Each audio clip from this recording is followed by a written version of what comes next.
안녕하세요. 책플릭스 진행을 맡은 책디입니다. 오늘도 책플릭스 만드는 두 분 나와주셨어요. 안녕하세요. 안녕하세요. 이것저것 덕질하는 덕PD입니다. 안녕하세요. 오지랖 넓은 오지입니다.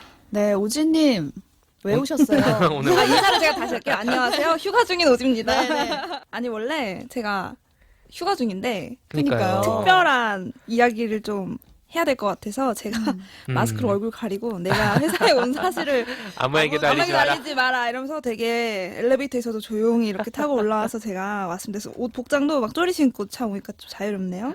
오늘 못 오시는 줄 알고 저희도 오지님께 연락을 안 드려야겠다 했는데 이렇게 또 찾아와 주신 이유가 청취자분이 보내주신 사연 때문이라고. 네, 아니 제가 저번에 소개드린 이야기랑 관련해서 제가 꼭 좀 소개시켜드리고 싶은 사연이 있습니다. 그래서 특별히 제가 출근을 해서 그니까요. 지금 휴가날 달려왔습니다. 그러니까. 댓글 소개하러 왔다. 제가 이거를 당장 이거를 제가 뭐 다음 주에 할 수도 있고 그렇지만 이건 당장 좀 소개를 드리고 싶어서 제가 못 참고 성격 급한 제가 달려왔습니다. 급하고 오지랖 넓은.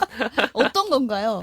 제가 또 이게 뭐냐면 저번에 저희가 아무튼 시리즈 10권 소개해드린 편이 있었는데요. 네. 제가 거기서 이제 아무튼 망원동과 함께 보면 좋을 작품으로 다큐멘터리 집의 시간들 소개해드렸었죠. 그래서 이 다큐멘터리를 만든 안녕 둔촌 주공 아파트 프로젝트를 만드신 이인규 작가님께서 직접 그 방송을 들으시고 트위터를 통해서 소감을 남겨주셨다고 합니다. 그럼 집의 시간들을 네. 만드신 분인 거예요? 그게 포함된 안녕 둔촌 주공 아파트라는 프로젝트 전체를 이제 만드신 작가님이세요. 그래서 제가 너무 와 성공이다. 내가 이 작품 성덕이다. 좋다고 소개했는데 그 작가님이 또 제가 소개한 방송을 들으셨다고 하니까 한편으로 너무 기쁘고 또 한편으로 좀 떨리더라고요. 아 소개를 조금 더 잘해야겠다 이런 또 부담도 느껴졌어요. 그래서 그걸 좀 소개를 해드리려고 그래요. 그래서 저희 원래 팟캐스트를 들으시던 분이 들으시고 이 작가님께 트위터로 멘션을 이렇게 해가지고 이 팟캐스트에서 작가님 만드신 이 집의 시간들이라는 다큐가 소개됐습니다. 이렇게 제보를 해주신 거예요. 그래서 그 작가님이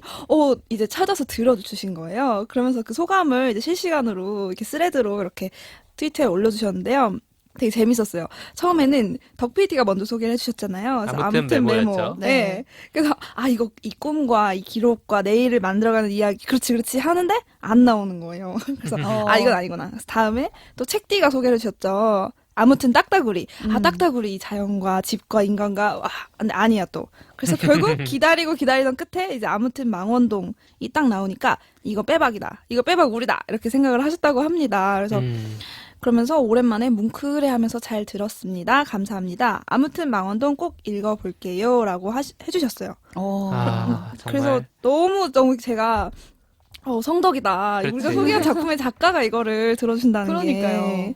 그리고 제가 개인적으로 이분도 또 성산동 제가 소개했던 이제 망원동과 얽힌 저의 고향 성산동과 그 오래된 아파트에 대한 얘기를 또 같이 들어주시고 그 가족분이 성산동에 되게 오래 사셔서 그 성산동의 그 분위기와 건물들에 대해서 잘 알고 있다. 이런 코멘트도 같이 남겨주셨어요. 근데 제가 개인적으로 이 작품에 대해서 접하기 전에 제가 오래 살았던 그 아파트를 기록하는 어떤 형태의 작품을 언젠가는 해버리라. 이 아파트가 없어지기 진짜? 전에. 이런 마음이 있었거든요. 그러면서 이 다큐에 대해서 접하고 나서 너무 이제 매료가 돼서 정말 나도 언젠가는 이렇게 기록적이면서 또 저희 그 아파트에 나무가 정성. 다 되게 수령이 많이 된 나무들이 많아가지고 가을이 되면 플라타너스 잎이 막 쌓이고 되게 단풍들이 많이 져요. 그래서 저희 아파트 제가 살던 아파트 앞도 은행나무길이 쫙 있었거든요. 내가 언젠가 이거를 여기서 이 성산 땡땡 아파트 단풍 축제를 열리라. 그래서 단풍 축제를 열어서 그 지도를 단풍이. 이렇게 그리고 사람들이 포인트마다 뭔가 이 아파트를 추억할 수 있는 요소를 넣고 다 같이 한 곳에 모여서 뭔가 단풍 축제와 함께 이 아파트에 대한 애정을 이렇게 나누는 축제를 만들고 싶다. 그게 이제 그 다큐멘터리의 어떤 절정이 되겠다. 막 혼자 막 상상한 적이 있어요. 성산동 연락 주십시오. 근데 제가 너무 뭐랄까 영상을 만든 경험도 적고 해가지고 이걸 어떻게 대체 실현에 옮길지 좀 막연하게 그냥 있었거든요. 근데 이 작품을 보면서 이 작가님이 어떻게 이 프로젝트를 만들어 나갔을까, 어떻게 사람들을 섭외하고 그 이야기들을 듣고 촬영을 어떻게 했을까, 이런 이야기들을 너무너무 들어보고 싶어요. 그래서 이분이 저희 책 그 팟캐스트를 듣고 이 작품에 대한 생각을 나눠주신 게 너무 감사하고 언젠가 기회가 된다면 꼭 얘기를 나눠보고 싶은 작가님이세요. 네. 그렇구나. 그래서 제가 더더욱 그래서 2배, 3배로 네. 너무 제가 휴가 중에 이 연락을 받고 와 펄쩍 뛰면서 그렇죠. 너무 좋아가지고 이거는 내가 읽어야 돼. 이거 우리 방송 소개해야 돼. 그래서 제가 한시라도 빨리. 나왔습니다. 뭐 네. 같은 서울 하늘 아랬네. 뭐 회사 휴가 날인데 이렇게 나왔다. 제 네. 마음 아셨죠, 작가님? 이인기 작가님. 연락 주세요. 결론은 듣고 계시나요? 아무튼 네. 저희가 아무튼 여러 작품들을 소개하는데 중요한 거는 저희가 소개하고 끝나는 게 아니라 이제 들으신 분들이랑 이렇게 소통이 되는 그 느낌이 들 때 맞아요. 제일 좋은 것 같아요. 그래서 저희가 댓글도 또 소개를 드리고 있잖아요. 다른 댓글들도 좀 나눠주시면 네. 좋을 것 같아요. 저도 이게 지금 이 안녕 둔촌 프로젝트라는 이름으로 트위터를 운영하고 계시잖아요, 이인규 작가님이. 네. 그래서 이제 트위터에서 책플릭스를 검색을 해서 이제 발견을 한 건데 인스타그램에서도 이제 책플릭스 해시태그 달고 남겨주신 분이 해시태그 계셔가지고 굉장히 참 좋은 것 같아요. 네. 이거 캠프 CAAMP 91님 책플릭스를 듣다 결정된 오늘 아침 메뉴 데니쉬 식빵을 감성적으로 뜯어먹지 못하는 이유는 가족 수대로 나눠 먹어야 하는 현실 때문. 해시태그 기펠 데니쉬 피처링 컬리. 컬리 기펠 식빵 또 그치, 저희가 기펠 저번에 식빵. 먹은 그쵸. 소감 나눴었잖아요. 저번 주에. 이분도 드셨군요. 네, 그쵸. 사실 저희 이제 팟캐스트 들어주시는 저희 선배분들 중에 한 명도 그 오지은 작가님이랑 신예 작가님 듣고. 편 듣자마자 책 말고 기펠 기펠 식빵을 식빵에 영업당했다. 어마어마합니다. 그 영업력이 취향 추천 너무 팟캐스트니까 맛있어요. 네. 식빵 취향도 그쵸. 추천할 수 있다는 거. 저희도 사실 인정했지 않습니까? 먹어보고. 맞아요. 네, 너무 저희도 맛있어요. 너무 감탄했었던. 근데 슬프네요. 이게 막 뜯어먹는 또 맛이 그쵸, 있는데 그쵸, 또 그쵸. 아무래도 칼로 이렇게 네. 이거 잘 안 나누면 싸움 그래서 나거든요. 이게 그 인스타그램에는 사진을 같이 올려야 되잖아요. 아, 그래서 그쵸. 딱 옆에 식빵 커피와 사진. 크레마가 딱 깔려 있는 커피와 이 기펠 데니쉬 식빵 마블링 시나몬 같은. 같더라고요. 네. 와, 그거를 배우신 딱 분이네. 찍어서 먹을 줄 올려주셨더라고요. 아시는 네, 그래요. 정말 꼭 맛있어 책을 안 보였습니다. 읽어도 이런 것들도 얼마든지 나눠주시면 저희가 또 저희 잘 보고 있습니다. 책플릭스에서 나오는 이제 여러 가지 소재들 작품 아니어도 뭐 빵이나 얼마든지 라면, 경험과 라면도 맛있고 오라면 네. 뭐 저기다 무인양품 라면. 그쵸. 별걸 다 하고 있었네요. 우리가 그게 지금. 먹방으로 점점 바뀌고 있는 것 같아. 네. 저도 댓글 하나 가지고 왔는데 팟빵에 댓글을 달아주셨더라고요. 먹방에 어울리는 닉네임이네요. 네, 감귤 김치님. 먹방에 감격했지.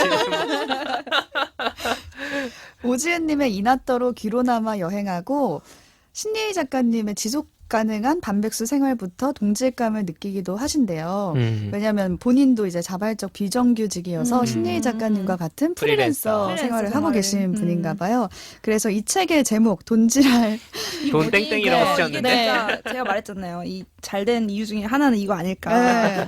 이분도 이 책 제목부터 팍팍 꽂혀서 무조건 읽어야 된다고 생각했는데 작가님 목소리도 너무나 예쁘시고 두 분의 유쾌한 입담에 입꼬리 실룩대면서 나도 그래 맞장구 치면서 잘 들었어요 네. 라고 네. 보내주셨네요. 아, 감사합니다. 네, 이렇게 뭔가 동질감이 느껴지는 에피소드가 나오면은 귀가 좀 더 기울여지고 이렇게 댓글까지 쓰게 되는 게 맞아요, 아닌가 맞아요. 싶어서 그렇죠. 저희가 좀 더 책임감을 가지고 공감대가 있는 작품을 소개해드려야겠다. 부장님 모드가 네, 라는 생각을 하게 됐습니다. 댓글 네. 막 의식의 흐름대로 막 남겨주세요. 저희도 네. 같이 나눌 수 있는 게 좋으니까 네. 너무 재밌네요. 책플릭스에서는 청취자 여러분들을 위해 커피 쿠폰과 책 선물을 준비하고 있습니다. 팟캐스트와 팟빵, 오디오 클립 게시판 또는 flix.pod@gmail.com으로 방송 후기나 사연 보내주시고요. 트위터와 인스타그램에서 책플릭스 계정을 팔로우하시면 방송 업데이트 소식과 다양한 이벤트도 확인하실 수 있습니다. 많은 참견 부탁드립니다.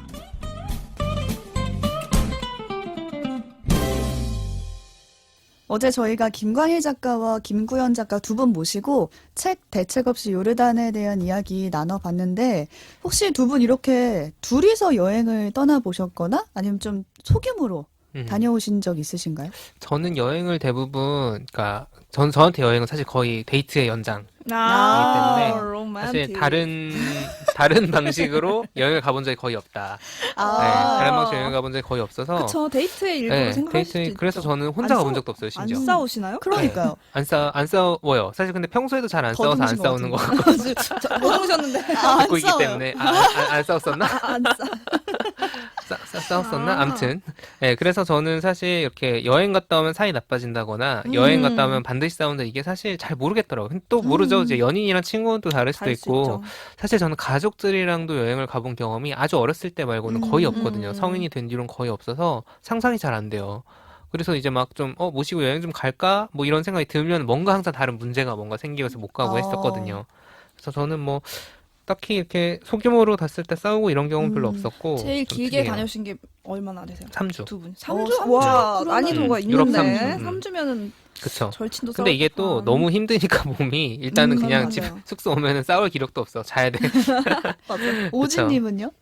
저는 특정 사람이랑 한정된 공간에 고립돼서 오래 있으면 꼭 싸울 수밖에 없다라고 아. 저는 생각하는 어. 주의거든요. 우리 지금 녹음실에 어. 특정 공간에 저희가 오랜 시간 같이 소규모로. 있는데. 녹음은 그래서 1시간을 넘기지 않는 걸로 네네. 싸웁니다. 주의할게요. 저는 개인적으로 가족들이랑 갔을 때는 보통 방은 제 동생 여동생이 있거든요. 연년생 자매이기 때문에 원래도 많이 싸우면서 컸어요. 아, 근데 둘이 이제 다 크고 나서는 그렇게 많이 싸울 일이 없는데 이제 여행 가서 계속 같은 방 쓰고 하면 성향이 다르다 보니까 티격태격 많이 했었고 그리고 모르는 사람이랑 또 여행하면 오히려 덜 싸우거든요. 그렇죠. 오히려. 맞아요. 예의를 뭔지 알죠? 지키잖아. 서로 이렇게 선을 안 선을 넘잖아요. 지키지. 근데 그 사람들이랑 이제 오래 있게 되면 제가 그런 적 있었거든요. 무슨 한 달 동안 여행하는 무슨 프로그램에서 어, 룸메랑 이제 처음에는 좋았어요 서로 너무 처음에는. 배려하고 시작은 막, 좋다. 야, 우리 잘 맞는다 이러고 응. 이제 2주도 아니 1주 넘어가면서 그때 미처 알지 단점이 못했지. 보이고 답답하고 룸을 바꾸고 싶고 막 이랬었어요. 근데 티는 못 내고 친구나 이제 가족처럼 그러게. 그걸 표현을 못 하니까 그러게. 맞아. 골머리가 막 썩는 거죠. 그래서 막 복도에 가 있고 막 이랬어요. 아, 방에 있기 진짜?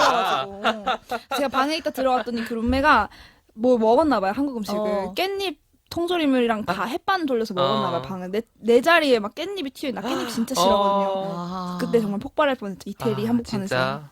폭발 안 했어요? 전 폭발하지 않아요. 그러니까 골머리가 썩지. 아무튼 저는 개인적으로 여행 가면 무조건 싸운다라고 생각하는데 여행 같이 가지 말아야겠다. 조심합시다. 이 두 분 작가님 같은 경우는 어떻게 안 싸우셨는지가 신기하죠. 싸움이라고 하기 좀 그렇지만 갈등이나 그런 것들에 대해서 잘 하신 것 같더라고요. 충분히 솔직하지 않았는 게 아닌가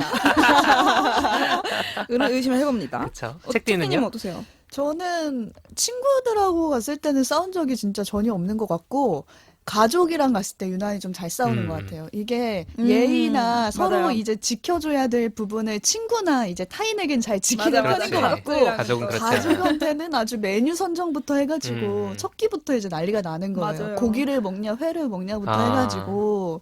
그래서 이제 여행은 적당한 거리? 거리가 있는 사람과 가는 게 오히려 사이좋게 다녀올 수 있지 않을까요? 남편분이랑 가면 좀 낫지 않을까요?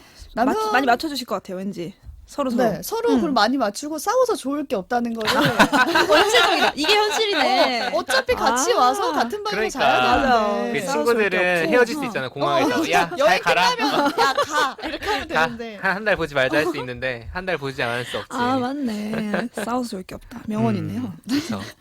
지난주에 저희가 이렇게 여행을 떠날 수 없는 시대에 관련된 얘기를 나눴었잖아요. 이제 어제 소개해드린 책 대책 없이 요르단과 함께 보면 좋을 작품 추천해드리도록 할게요.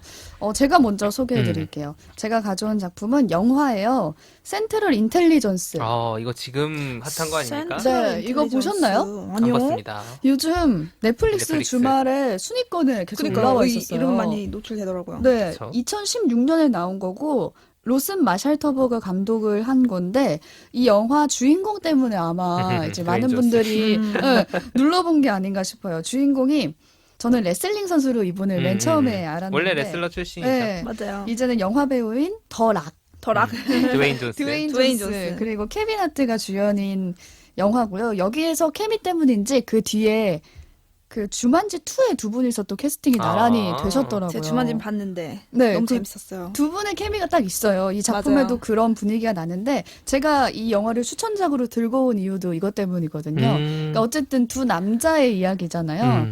근데 요르단 대책 없이 요르단 이 책도 두 작가님의 이야기예요. 그쵸. 브로맨스다 쉽게 말해서. 맞아요. 로맨스. 근데 그게 되게 유쾌한 이 영화도 코미디랑 액션이 합쳐진 영화거든요. 근데 그 전에 요르단 이 얘기도 뭔가 코미디스럽고 액션도 액션까지는 있나요? 아니지만 뭔가 이렇게 적극적인 자발적인 뭔가 행동 아, 있는 아니야. 그 정도면 액션인 것 같아. 얘기도 있고 자동차 빼려고 막 사람들 달려들어가지고 난리치고 자충우돌 약간.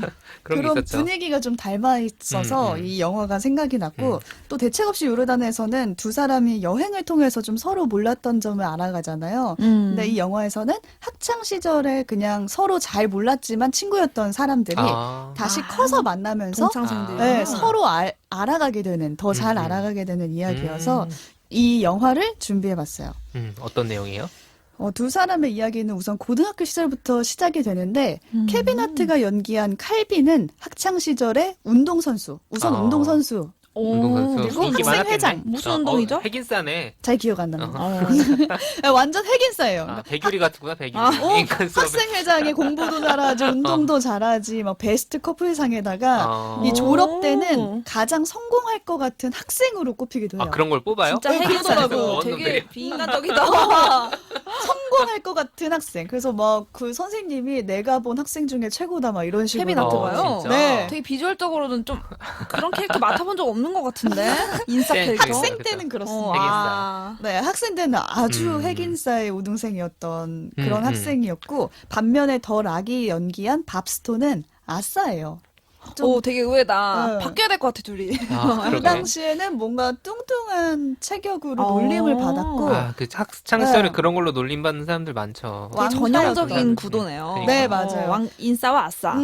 근데 방금 전에 완전 바뀐 것 같다고 하셨잖아요. 근데 나중에 시간이 지나서 두 사람이 바뀌나요? 입장이 바뀌어요. 개체로 만나는구나. 네, 킹카였던 칼빈은 평범한 회계사 직원이고 왕따였던 밥스톤은 살도 빠지고 근육질에 CIA 요원이 돼요. 진짜? 네. 여기가 완전 인생 어떻게 될지 멋있잖아요. 모른다. 이런 경우가 종종 있기 때문에 우리가 공감대 있게 볼 수 맞아요, 있는 게 맞아요, 아닌가 라는 생각도 들고 여기서 포인트는 밥의 시선이에요. 이 밥이 다른 사람이 볼 때는 몰라도 시간이 지나도 밥에게 칼빈은 영웅인 거예요. 여전히 내 학창 킹하고 시절 우리가 최고 인싸. 우상 같은 존재고 귀엽다. 되게 순수하네요. 그래서 이렇게 말을 해요. 나중에 칼빈한테 이 밥이 나한테 친절했던 사람이고 유일하게 나를 비웃지 않은 사람이었다. 너가. 핵인싸 시절에도. 인성이 되게 그렇구나. 좋네요. 인성이 좋은 진짜 최고의 학생이었던 거죠. 하지만 칼빈은 반면에 현재에 만족하지 못해요. 그렇겠죠. 인싸 네. 출신이니까. 과거의 그런 영광, 가장 어. 성공할 것 같은 그래서 본인 입으로 그러거든요. 회계 사면 나쁘지 않나? 그럼 저도 그 생각이었는데 본인 그래도 입으로 뭐 CIA 요원이랑 비교해봐. 만족이 안 되는 거죠.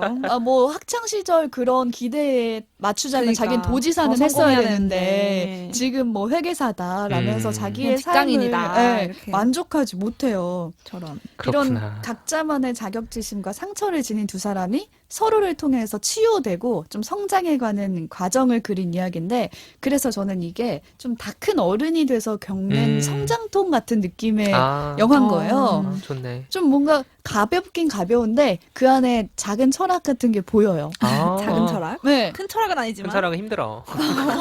다른 진지하지 작품으로 않게 좋은 작품이 많이 받아들여도 좋아요. 있으니까. 그리고 액션 영화라고 했잖아요. 아무래도 CIA 요원이다 보니까 범죄에 관련된 일에 칼빈이 같이 엮이면서 액션이 막 너무 펼쳐지는데 좋아. 그 액션 보는 맛도 있어요. 전 이게 이런 막 게 너무 어색하지 않고 음. 액션은 액션대로 되게 멋있어요. 운동선수 출신이니까. 그리고 원래 둘 다 액션 잘하는 배우들 아닌가? 맞아요. 네. 그렇죠. 근데 칼빈은 여기서 그렇게 잘하진 그치, 않고 그치, 그치. 회계사라는 배역에 충실한 그런 액션을 보이고 밥이 멋있습니다. 아주 그냥. 그렇죠. 멋있죠. 근육질에. 근데 이 이야기가 정말 공감이 됐던 게 누구에게나 이런 잊고 싶은 과거라든가 지우고 싶은 본인의 그렇지. 모습이 있잖아요. 특히 학창 시절에. 그러니까요. 그게 또 과거일 수도 있고 학창시절 같은 그리고 현재의 본인 그럼요, 모습일 그럼요. 수도 있잖아요. 그래서 그거를 밥은 악당이라고 표현을 하더라고요. 나중에 이제 지우고 싶은 자신의 과거를 다 알고 있는 동창생들 앞에서 마이크를 잡거든요. 밥이. 거기서- 클라이막스다 딱 봐서. 네. 맞아요, 하이틴의 정석. 모두가 모여서 마이크 어떻게 알았지? 어. 그래서 딱 마이크를 잡고 이 말을 해요. 자기 삶의 주인공이 된다는 것은 악당들을 물리치거나 산을 오르는 일이 아닙니다. 내 삶 속의 악당들을 극복하는 일이죠. 그게 어떤 것이든 누구든 간에요. 그걸 인지하고 있으면 삶에서 가장 중요한 존재는 자신이 될 수 있어요. 라고 말하면서 찡하겠다. 이 멘트로 본인이 이제 상처를 극복했다라는 걸 보여주는 것 같고 이렇게 영화에서 주인공이 악당을 물리치는 내용은 많잖아요. 밥이 성장해가는 과정을 보면서도 빨리 이런 학창 시절의 아픔을 이겨냈으면 좋겠다라고 막 응원을 하면서도 정작 내 삶에서는 그러고 있나? 내 삶의 악당은 내가 물리쳐가면서 아. 살고 있나라는 생각을 해봤는데 오즈나 내 덕피디에게도 삶의 악당을 떠올리면 악당이 있는지. 방송 불가가 되기 때문에. 아 그래요? 사람이 될 수도 있고 뭔가 그치. 나만의 네. 기억이 될 수도 있잖아요. 싸우는 것. 그렇죠. 그래 다른 사람한테는 너 그렇게 과거의 연연한이 다 지나간 건데 이라는 오. 말을 생각을 쉽게 던지면서 내 스스로도 맨날 맞아요. 이불킥하고 맞아. 갑자기 막 샤워하다 말고 막 이러고 이래요. 가끔 창피한 생각나고 맞아요.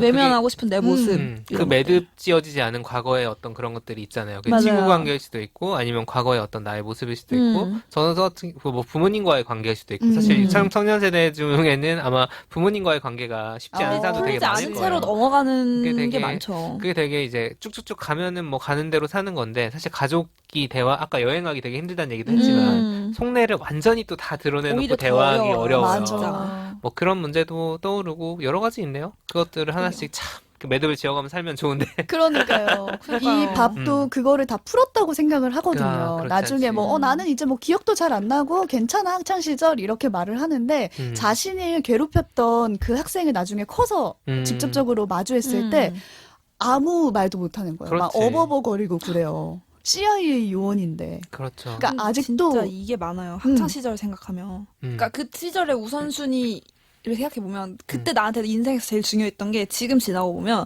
하나도 중요하지 않은데 그걸 설명할 방법이 없는 거예요.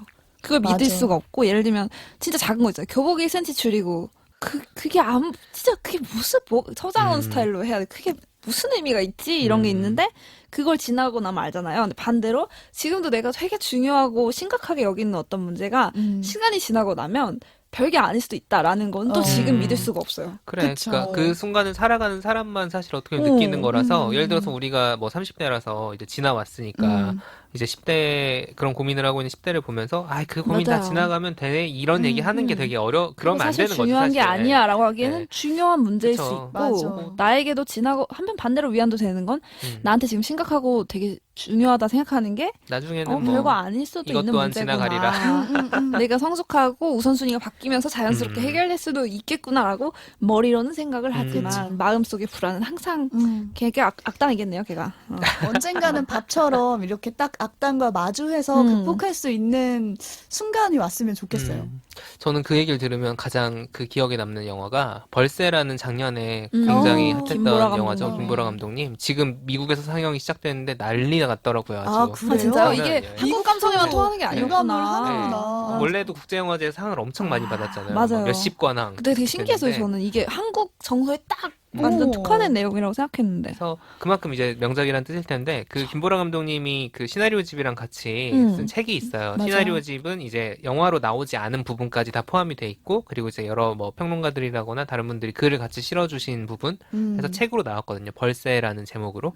거기 보면은 이 작품에 대해서 김보라 감독님 스스로가 거기 보면은 가족들의 이야기잖아요. 어렸을 네. 때 14살 은희라는 중학생이 겪는 일인데 엄마와 아빠, 뭐 오빠 이게 다 갈등이 조금씩 있는 거죠. 그 미묘한 정말 예를 들어 뭐 해소되지 막 않는. 뭔가 너무 나쁜 사람들도 이라고 하기도 애매하고 맞아. 그렇다고 좋은 사람들도 아니고 그 은희가 겪는 감정들이 되게 섬세하게 묘사가 되어 있는데 그거가 이제 일종의 이제 김보라 감독 본인의 어떤 것들이 반영이 돼 있는 거죠. 그래서 김보라 감독님이 그 얘기하신 게 저는 되게 기억에 남아요.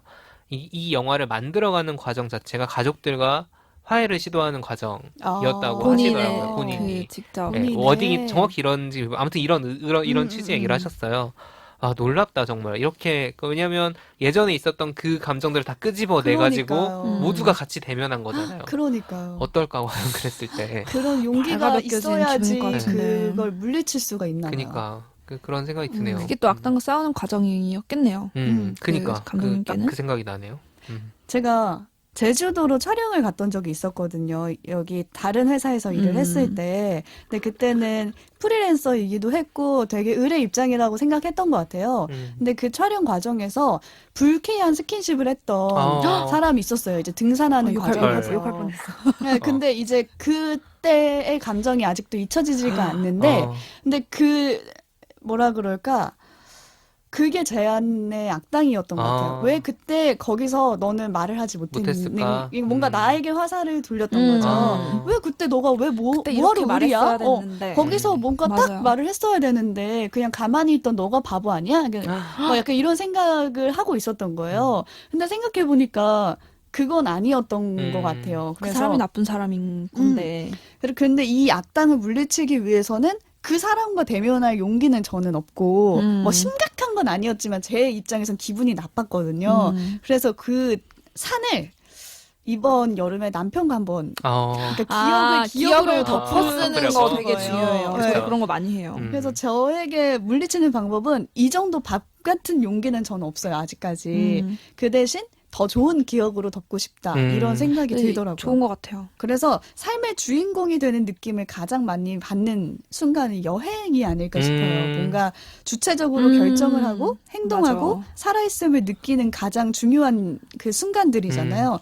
그래서 아마 이 대책 없이 요르단 책을 보면서 이 영화가 떠오른 게 아닌가 그렇구나. 싶은데 어떤 마음속의 악당 때문에 삶의 조연으로 밀려나 있다 이런 생각이 드신다면은 이 책과 이 영화 같이 보시면 좋을 것 같습니다. 주인공이 되는 걸로. 그렇죠. 네. 궁금합니다.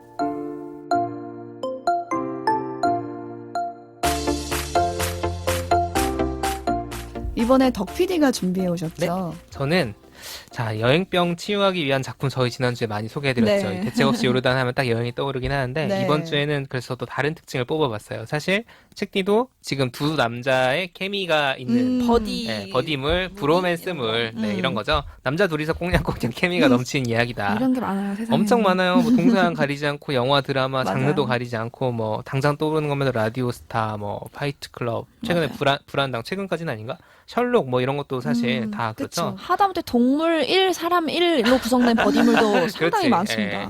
어쨌든 이 장르를 불문하고 두 남성 케미가 좀 살아나면 저희가 보통 브로맨스물이라고 부르잖아요. 그렇죠. 오늘 제가 소개할 작품은 그 중에 하나인 미국 드라마 화이트 칼라라는 작품입니다. 네. 네, 이게 2009년부터 2014년까지니까 끝난 지도 벌써 꽤 오래된 드라마예요. 네. 그래서 총 6개 시즌이 방영이 됐고 오, 화이트 시즌이 칼라. 많아요. 그렇죠. 근데 좀 그 에피소드가 많진 않아요. 하나당. 아. 한 10개 정도에서 왔다 갔다 하고 마지막 시즌 같은 경우는 6개로 딱 음. 압축적으로 끝나고 영화 캐치미 이프 유 캔이라는 영화 많이 네. 보셨을 네. 거예요. 아, 천재적인 너무 사기꾼을 재밌었죠. 뒤쫓는 FBI 요원 이야기인데 이게 톰 행크스랑 레오나르도 디카프리오가 디카프리오가. 연기를 했었죠. 화이트 칼라는 쉽게 얘기하면 그 뒷얘기라고 보시면 돼요. 뒷얘기? 뒷얘기라면 뭐냐? 변장과 연기에 능하고 도둑질은 물론이고 돈도 위조하고 예술 작품도 위조하고 사람도 되게 잘 다룰 줄 아는 천재적인 사기꾼. 이게 이제 캐치미 이프 유 캔에서 레오나르도 디카프리오가 그러니까요. 연기했던 사기꾼이죠. 이 사기꾼 캐릭터가 비슷한 게 이제 닐 카프리라는 주인공이 있어요. 이 친구가 이제 천재적인 사기꾼인 거죠. 시즌 1이 시작을 하면 이미 교도소에 있어요. 잡혔어. 다 감옥에 간 다음에 이제 네. 그 근데 후 이야기. 탈옥을 시도해요. 왜 탈옥을 하냐면 면회온 여자친구가 그만 만나자고 하는 거야.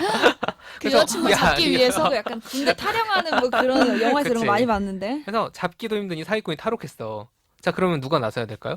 교정본부? 아니, 아닌가? 처음에 잡은 사람을 부르게 되는 거지. 아. 네. 이 사람을 잡은 사람. 그래서 얘를 제일 잘 브로맨스물이니까 아는 그렇죠. 사람. 브로맨스물이니까 주인공이 두 명이잖아요. 바로 닐 카프리를 잡아놓은 FBI 요원이 있습니다. 이 사람이 피터 버크. 그러니까 캐치미 이프 유 캔으로 치면 톰 행크스가 연기했던 FBI 요원이죠. 그래서 닐 카프리라는 사기꾼과 FBI 요원 피터 버크의 브로맨스물이에요. 근데 그러면 추격전이냐? 왜냐면 탈옥했으니까 잡으러 가야죠. 잡으러 가야죠. 근데 그냥 금방 잡혀요. 그래서 뭐 이렇게 싱겁게 잡혀 그러니까. 하는데 이 드라마는 사실 추격전 같은 게 아니라 브로맨스물이라 그랬잖아요. 둘이 얽혀야 진행이 되는 거죠. 그래서 잡힌 다음에 이 사기꾼 닐이 뭘 요구하냐면 나 같은 놈 잡게 해줄 테니까 나도 조금만 돌아다닐 수 있게 해줘. 전자발찌 채우고 여자친구랑 협조할게. 문제를 해결해야 되니까. 그치. 나 수사에 협조할게. 그 도둑의 심리를 가장 잘 알지 않겠냐. 뭐 그런 거예요. 그래서 자 여러분이라면 어떻게 하겠습니까? FBI 요원이야 내가. 얘가 완전 천재야. 희대의 사기꾼. 그럼 얘를 이용해서 그걸 이제 딜을 한 다른 거죠. 사람을 예, 잡고 그쵸. 싶어. 고민 되겠다. 고민되죠? 근데 드라마를 진행시켜야 되니까. 법적으로 이런 법이 있을걸요? 있을 거예요, 그쵸? 아마. 예. 그래서 제안을 수락합니다. 그래서 6시즌에 걸쳐서 범죄를 같이 해결하고 다니는 거예요. 재밌네. 그래서 제목이 화이트 칼라인 이유는 이 두 사람이 주로 화이트 칼라 범죄, 그러니까 일반적인 형사 사건, 절도, 폭행, 살인 이런 게 아니라 화이트 칼라 범죄는 소위 말하는 지능 엘리트 범죄, 범죄. 그쵸? 예. 금융 사기. 사기, 절도 뭐 이런 거예요. 그래서 화이트 칼라. 이런 거를 해결하고 다니는 재밌다. 거예요. 난 예, 이런 맞아요. 범죄물이 좋더라고요. 범죄물인데 그리고 이제 재미 포인트가 보통 범죄라고 하면은 심각하고 우울하고 그러니까 소름 보통 끼치고 막 강력 인간 수업 범죄, 생각해봐도 막 막 이런 우울하잖아요. 사회 추억 막 이런 건데. 그런 게 없어요. 누가 죽거나 심각하게 다친 일 거의 없어요. 음. 가끔 총은 맞는데 이거 농담 소재로 활용될 정도로 총 맞는 거 가지고. 그리고 그러니까 톤이 엄청 발랄해. 재밌네. 네, 아, 그쵸. 봐야겠다. 그리고 어쨌든지 간에 범죄가 어떻게 저질러지냐, 어떻게 해결되냐 이런 걸 보는 재미가 있잖아요. 위조는 이런 식으로 하는 거고 탈출 막 그런 거. 그러니까 하이스트 무비라고 하는데 오션스 시리즈나 도둑들 같은 거 보면은 캐스퍼 범죄 무비 영화인데 같이. 재밌잖아요. 예, 그쵸. 이런 재미가 이 6시즌에 계속 있는 거예요. 물론 이제 드라마니까 그 구성이 영화처럼 촘촘하진 않지만 쭉 그걸 편하게 볼 수 있는 거죠. 또 재미 6시즌 포인트. 동안 그럼 감옥에 안 들어가고 사건이 계속 돌아다니는 있어요. 거야. 같이 그 파트너로. 예. 좋네. 재미 포인트 두 번째는 브로맨스물이잖아요. 그러니까 피터랑 닐 사이에 오가는 케미가 있어요. 경찰과 도둑이잖아. 기본적으로 둘은 사고 구조가 달라요. 다른데 재밌네. 어쨌든 목적은 같아요. 다른 놈을 잡는 거지. 근데 닐은 사실 사기꾼 닐은 자유를 추구하는 인물인데 발찌를 차고 있잖아요. 얘는 이거 사실 풀고 도망가는 거 일도 아닌 거야. 그냥 그냥 봐주는 하면 거야. 돼. 거야. 근데 갈등이 있는 거죠. 왜냐면 이 피터라는 그러니까 나이 차이가 좀 있어요. 피터는 중년이고 닐은 청년인데 약간 일종의 그 그렇구나. 닐에게도 약간 그 아빠 컴플렉스가 있는 거죠. 제대로 그 어렸을 때 뭐 그런 것들이 있다 보니까 이 피터가 일종의 유사 부자 관계처럼 이루어지고 피터가 닐의 선한 본성을 믿는 거야. 근데 또 닐은 범죄 세계에 있는 사람이다 보니까 이런 피터의 기대를 배반하는 일이 자꾸 생겨요. 자기의 어떤 의지만이 아니라 뭔가 상황이 막 어쩌고저쩌고 하다 보니까 배신도 좀 하게 되고 근데 또 후회하고 뭐 아무튼 그런 되게 갈등들이 있는 드라마가 거예요. 있네요. 있어요.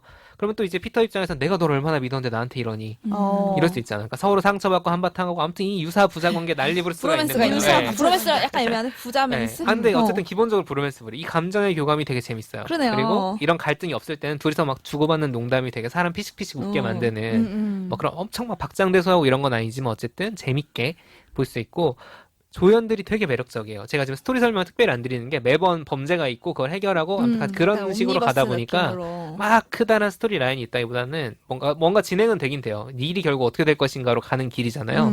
근데 어쨌든 보는 맛은 에피소드별로 그냥 끊어서 본 재미가 있는 거죠. 조연들이 재밌는데 대표적인 사람 하나만 꼽자면 닐과 같이 범죄의 세계에 있는 모지라는 캐릭터가 있어요. 뭐지? 네. 모차르트라는 자기를 모차르트라고 스스로 그 칭하는데 모지? 그래서 모지라고 애칭이야. 근데 이 사람이 계속 도망가자고 꼬시는 거지. FBI를 극혐해. 근데 또 막 악인 이런 게 아니에요. 되게 유쾌하고 재밌는 캐릭터, 교양도 넘치는데 약간 허당도 있고 약간 아무튼 그런 캐릭터예요. 근데 피터랑 닐이 같이 다니잖아요. FBI는 너무 싫지만 자기 절친이 또 같이 다니니까 피터랑도 관계가 생기고 또 피터의 와이프랑 굉장히 친해져요. 둘이서 너무 친해져 버려. 그래서 네, 재밌어요. 수다분한 되게 캐릭터네. 그냥 재밌어. 그냥 재밌게 나오는 그러니까 양념 쳐주는 이런 조연 캐릭터들이 되게 많아요. 그래서 이런 여러 가지 재미 포인트들 사이로 뭐 범죄도 막고 또 연애도 막 하고 고민도 하고 왜냐면 이렇게 쭉 6시즌이 가는데 뭐 엄청 의미가 있거나 메시지가 담겨 있거나 하진 않지만 그리고 좀 작은 제작사에서 만든 거라 만듦새가 살짝 엉성하긴 해요. 보면 특히 CG 같은 거 나올 땐 약간 못 볼 수준이기도 하고 헐거운 느낌도 좀 있는데 그래도 정말 마음 표현이 볼 수 있는 그리고 브로맨스를 마음껏 느낄 수 있는 작품이다. 그리고 세계 곳곳에 도시가 나와요. 또 이런 그 다니면서 지능범죄 물의 특징이죠. 그쵸, 예. 뭐 그런 것도 재밌고 그리고 이제 혹시 잘생긴 남자 배우를 좋아한다. 매우 추천합니다. 누가 잘생겼? 닐? 둘 다 잘생겼어요. 네, 둘 다 너무 잘생겼어. 그래서 브로맨스로는 뭔가 거의 브로맨스 화이트 칼라 치면 아마 되게 많이 나올 거예요. 네, 완벽합니다.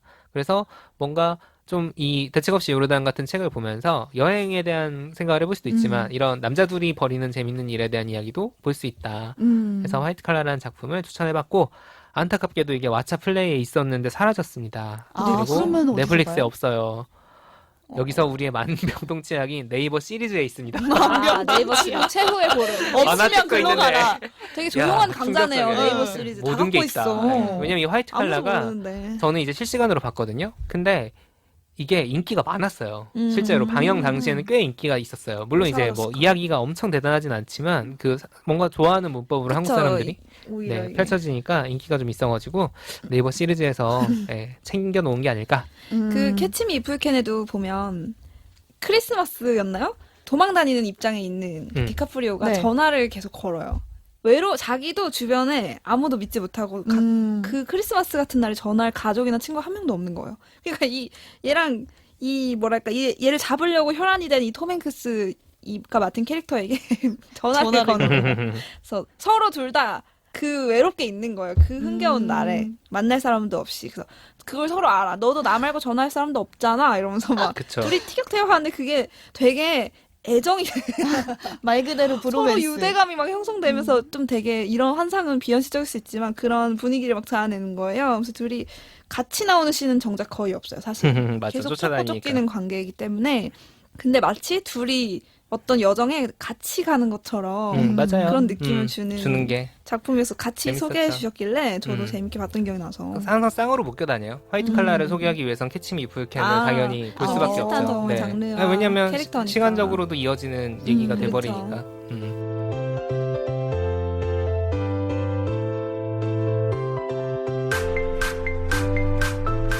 책도 읽고 넷플릭스도 보는 일석이조 취향 추천 팟캐스트 책플릭스. 오늘 저희가 소개해드린 작품과 모든 게 다 브로맨스라는 단어로 연결이 되지 않나 싶어요. 그쵸. 대책 없이 요르단부터 해가지고 저희 센트럴 인텔리전스 영화, 또 미드, 화이트 칼라. 화이트 칼라까지 남자 둘이 주인공인 책과 영화 미드까지 섭렵해볼 수 있는 취향 추천 콘텐츠 여기까지 나눠보겠고요.